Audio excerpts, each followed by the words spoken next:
You are listening to the Vibrant Life Podcast, episode 23. The Vibrant Life.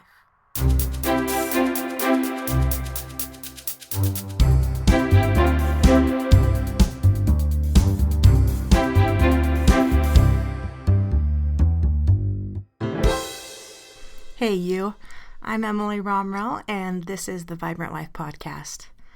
I hope you're having a happy day. I'm so excited to talk with you, but I got to admit, I'm not as comfortable with the topic today as I usually am. You know, I started this podcast to sort of document my personal journey to a vibrant, joyful life, and hopefully help others along the way. And each week, it's been amazing as I've thought about what I want to share and how to connect with you. I believe that we can be guided in things like that, and I've felt heaven close as I've prayed to know what messages to send out. This week, I feel a pretty powerful prompting to talk about feeling invisible. And this one's hard for me because it's a real struggle that I have, and it's something that I'm still kind of in the process of conquering. So I hope you can hang in here with me. I guess it's important for me to let you know that I'm just like everyone else. I'm an imperfect human doing the best that I can, and I'm far from mastering all of the things that I cover on the podcast. So you may not realize this because I put on a podcast, but I am not the most outgoing person in the world. And I wouldn't necessarily call myself shy. I can hold my own one-on-one with people, but I do not like being the center of attention.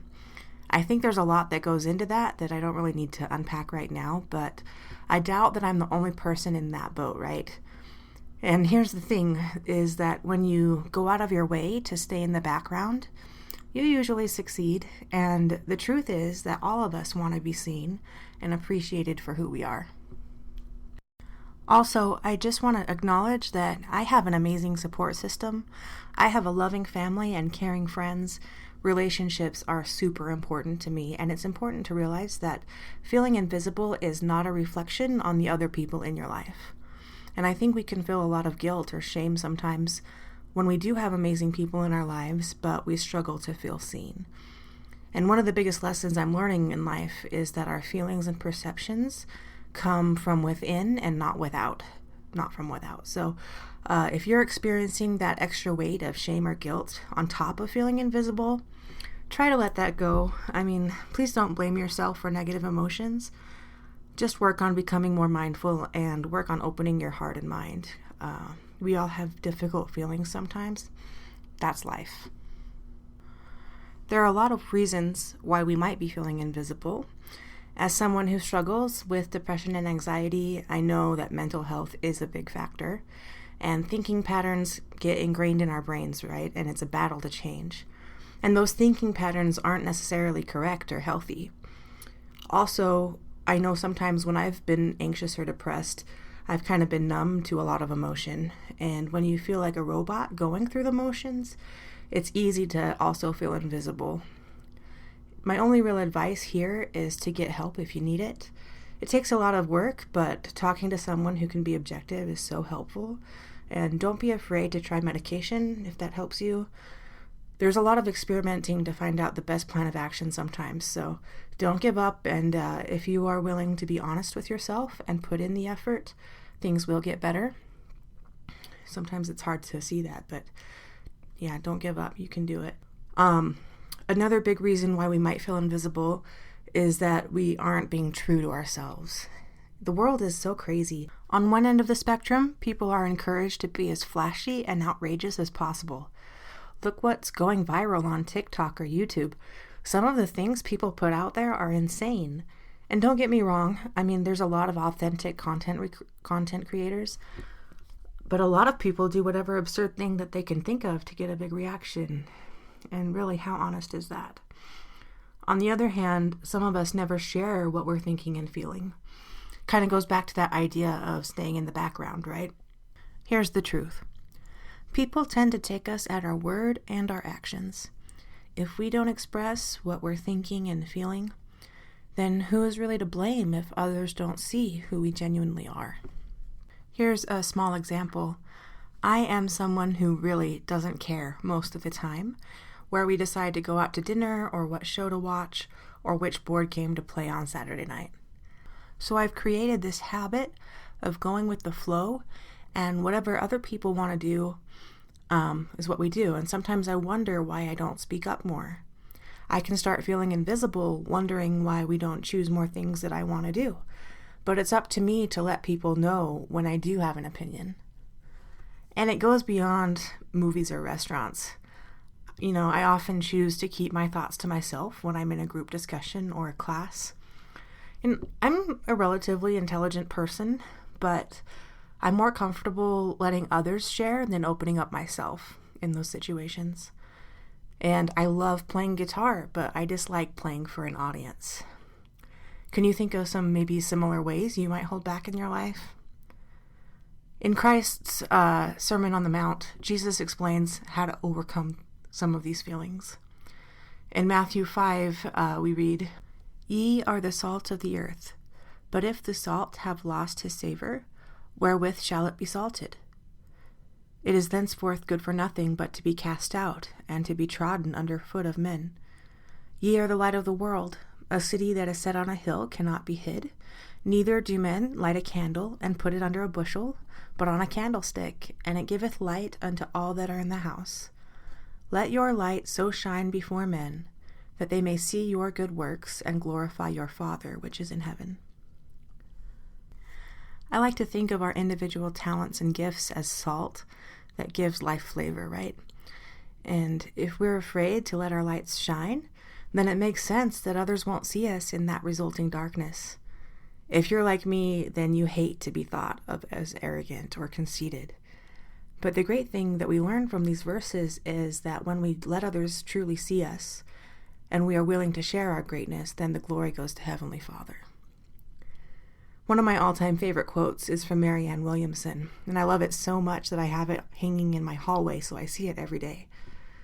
And she said, "Our deepest fear is not that we are inadequate. Our deepest fear is that we are powerful beyond measure. It is our light, not our darkness, that most frightens us." We ask ourselves, who am I to be brilliant, gorgeous, talented, fabulous? Actually, who are you not to be? You are a child of God. Your playing small does not serve the world. There's nothing enlightened about shrinking so that other people won't feel insecure around you. We are all meant to shine as children do. We were born to make manifest the glory of God that is within us. It's not just in some of us, it's in everyone. And as we let our own light shine, we unconsciously give other people permission to do the same. As we're liberated from our own fear, our presence automatically liberates others. So I love that. And this is something that's hard for me, but I feel the truth of it in my bones. We are all so special in our own wonderful ways. If you're feeling invisible, take a minute to consider that you may be hiding your light a little bit. If you need a push, here it is. Go out and glow like the beautiful person that you are. So we've covered being brave and letting your insides out so the world can see you. But this can only happen if you physically get out of your house. With the COVID-19 pandemic, I think we've been more isolated and lonely than ever before. We are starving for connection. I am naturally a homebody. I've never liked group activities. They give me anxiety. And also I have some other health stuff going on that really impacts my social life. But the last year and a half, my friends, it's been insane. I doubt there's a person listening to this podcast who hasn't felt invisible. We've been quarantined and unable to do the things we love with the people that we love. It's been rough. I know. The good news is that things are getting better. The vaccine is much more accessible now. We're slowly getting back to whatever normal is these days, so we can get out of the house and share the love with the world. And I want you to know that every little effort that you make to connect with others makes a difference. And when you take the time to see others, it also gives them a chance to see you. There's that quote from the movie We Bought a Zoo. Sometimes all you need is 20 seconds of insane courage. Just literally 20 seconds of just embarrassing bravery. And I promise you, something great will come of it. That is some of the best advice I've ever heard. Have you ever dreaded going to a party or doing some household chore or even going to work on Monday morning? We've all been there, right? In the movie We Bought a Zoo, the guy was afraid to go, go into a restaurant to talk to a pretty girl. And, Tom Petty was right. The waiting is the hardest part. The waiting is the hardest part. The time spent waiting and feeling invisible is over, my friends. I've had a few opportunities to get out and connect with people this last week. And the truth is, I almost chose not to show up. But luckily, I pushed through and listened to that inner voice that encouraged me to put myself out there. And guys, I was able to connect with some new friends, and they shared some personal stuff that I would never have expected. It was amazing. A while ago I did a podcast called Never Suppress a Generous Thought. That can make a big difference in overcoming invisibility. And the generous thoughts are not just for other people. Don't suppress those generous thoughts for yourself. When you get a prompting to do something, do it. Make cookies for your neighbor. Go to the game night that you don't feel like going to. Take care of yourself and go for a walk in the sunshine. My hope is that if you felt overshadowed lately, that you know that you're not alone. We all have those times where we feel invisible. But you are wonderful and you deserve to be seen for the magnificent person you are. Don't be afraid to let your light shine. It gives others the courage to shine too. I mean, really. That's what being vibrant is. So, have a fabulous week, guys. Take care.